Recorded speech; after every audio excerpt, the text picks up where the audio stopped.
Welcome to the Bagger Life. Let's go over the bike. What she is, what I've done for her, and what plans I have to modify her in the future. She started off life as a Harley-Davidson 2011 FLH TK or Ultra Limited. I bought her used with 10,000 miles on her from the Harley dealer.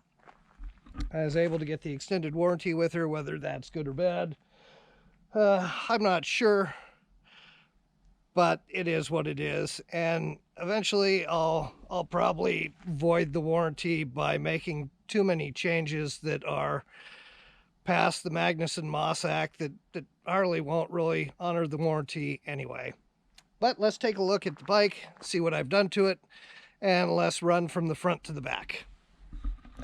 So one of the first things I did was I changed or put on axle covers, just for vanity's sake.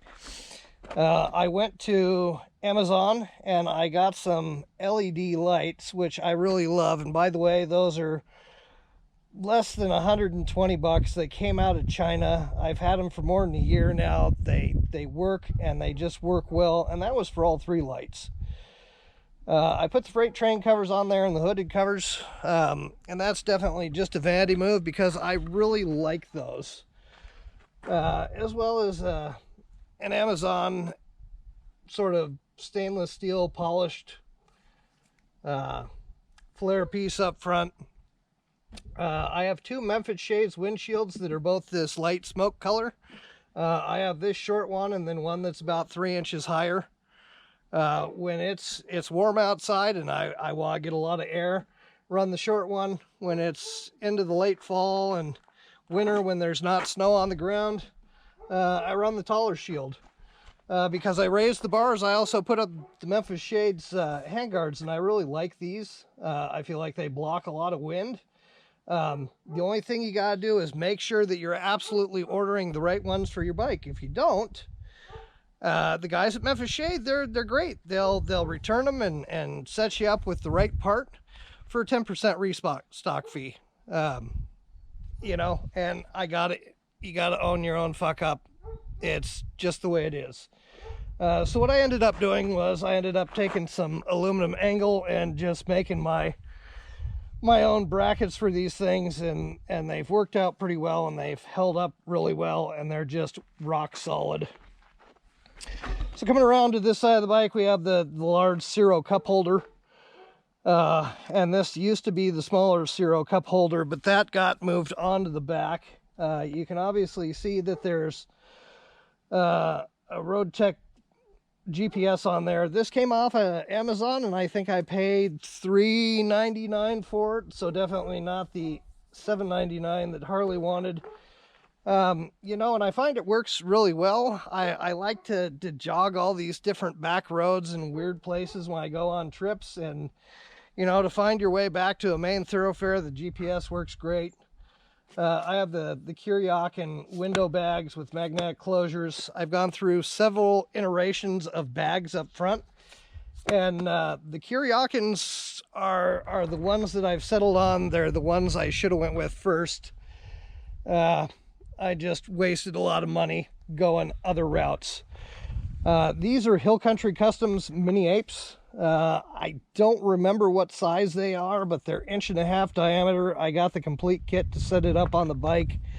It wasn't that hard to do, and I absolutely love these fucking bars. The amount of pain that it is reduced from rider fatigue over long days is amazing.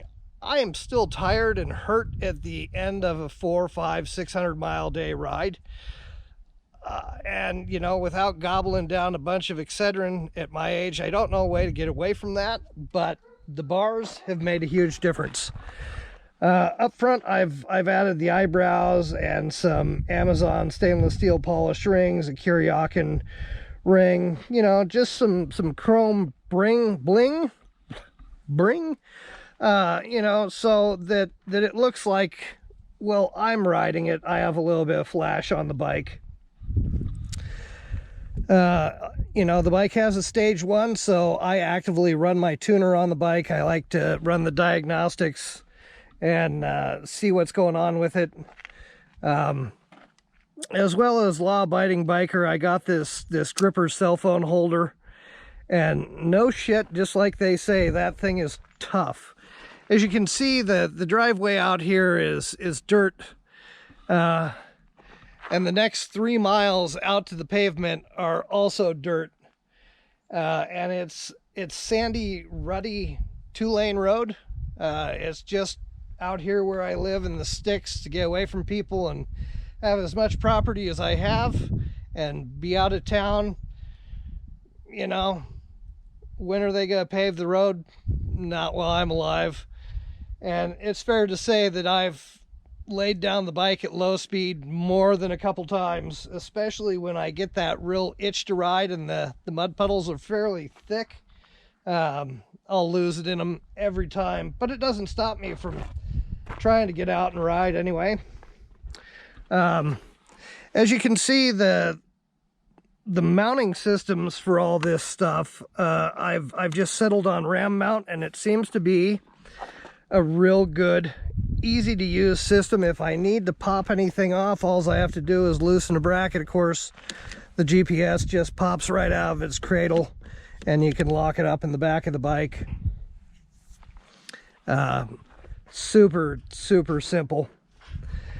Moving down on the side, there's a set of Klein air horns, and there's a story behind that, but we'll save that for another time. I have the Kuryakin crash bar bags.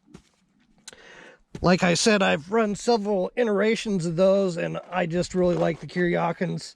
I've also updated the crash bars to the fuller, more extensive mount on the back, because like I say, I have dumped the bike a couple times, and anything I can do to save this bike is money well spent. The bike did come with a luggage rack already on the back, and it came with a set of Reinhardt's exhaust. I do have the box bras on it, and I kind of like them, I kind of don't. I don't know where I land with that, but right now they're on there. I have a set of Bassani True Dual exhaust pipes.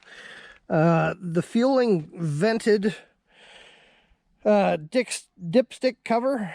An Arlen Ness Big Sucker 2. And I modified the whole system with a little catch can down here so that it doesn't pull the oil back through and into the motor and try to burn it. It just dumps it into a catch can. I don't know how much oil I was losing before, but burning oil, in my opinion, is just not a good way to go. If it was, then all the guys that run top fuel race cars, dragsters, and things like that would be oil injecting their cylinders for extra speed, and nobody seems to do that. I have also added the Harley magnetic covers for my glove boxes up front. Really love those. And I put in the Kuryakin air deflector to try to stop some of the head buffeting, which seems to work fairly well. I do have the 2014